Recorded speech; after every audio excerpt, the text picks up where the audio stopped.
हमारी फैमिली का नया मेंबर, उसकी पहली तस्वीर यहां होगी।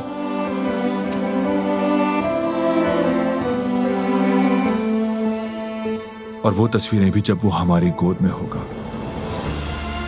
मैं बहुत एक्साइटेड हूँ बारान। कभी कभी लगता है जैसे कोई आम सी बात है, आखिर सभी माँ बाप बनते हैं। लेकिन जब सोचती हूँ तो लगता है जैसे कोई नाकाबिले यकीन मौजज़ा हो। लोग कैसे इतनी जल्दी भूल जाते हैं, इतनी जल्दी इस एहसास से मायूस हो जाते हैं। मतलब हमारा बेबी थोड़ा तुम जैसा और थोड़ा मुझ जैसा होगा। हाँ, तुम माँ बनोगी और मैं बाबा, लेकिन उससे बढ़कर हम एक फैमिली हो जाएंगे दिलान। हम तुम्हारा बेचैनी से इंतजार कर रहे हैं। सुन रहे हो बेबी? अब बस जल्दी से तुम आ जाओ।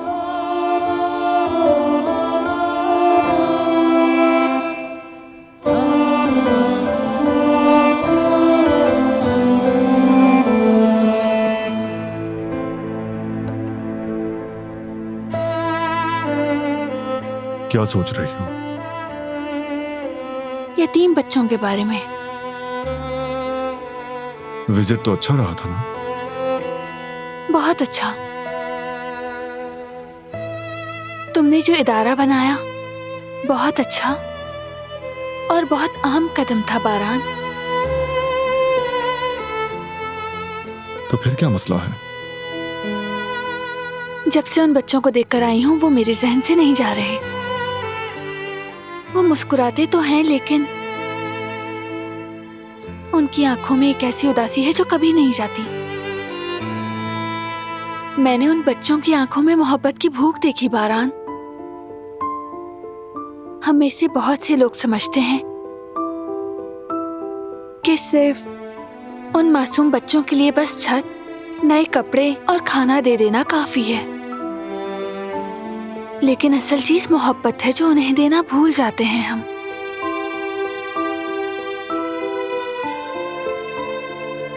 सही कह रही हो। उन बच्चों के लिए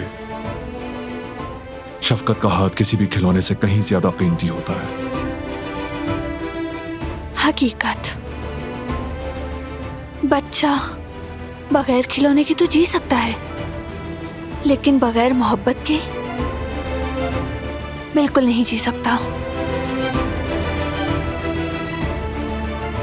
हमारा बेबी खुशकिस्मत है, वो मोहब्बत वाले खानदान में पैदा होगा।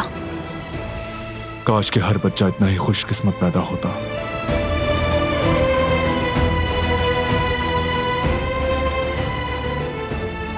मैंने एक फैसला किया है बारान। मैं यतीम खाने ज्यादा जाऊंगी, उन बच्चों के साथ ज्यादा वक्त गुजारूंगी, ताकि थोड़ी देर ही सही वो सब अपनी तन्हाई भूल सकें।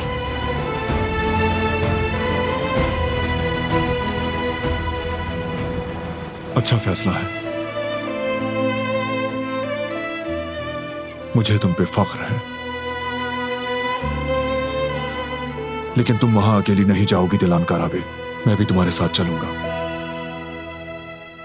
उन बच्चों से हम दोनों मोहब्बत करेंगे, दोनों शफकत का साया करेंगे, जैसे वो हमारे ही बच्चे हों।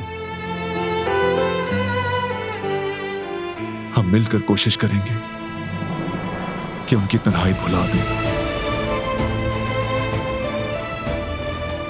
जबरदस्त होगा। जब हमारा बेबी हो जाएगा तो उसे भी साथ ले चलेंगे। जरा सोचो बारान, हम एक बड़ी सी फैमिली बन जाएंगे।